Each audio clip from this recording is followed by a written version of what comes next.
Is this? Severe thunderstorm warning.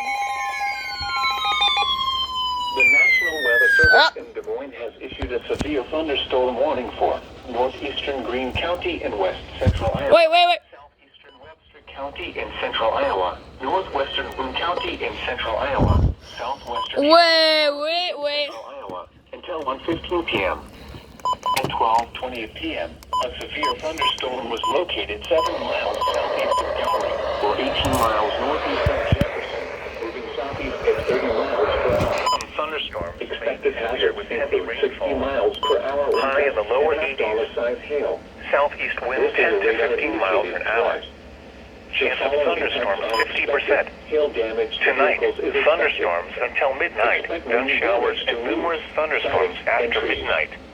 Some thunderstorms may be severe with heavy rainfall. Low in the mid-60s. East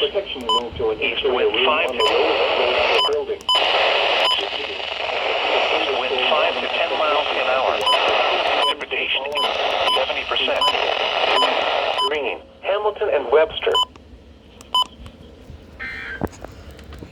Freaking SVR, dude. This is NOAA All Hazards Weather Radio Station WXL 57 at Des Moines, Iowa, transmitting on 162.55 megahertz. This broadcast originates from the National Weather Service at Des Moines, Iowa. The National Weather Service. Crap.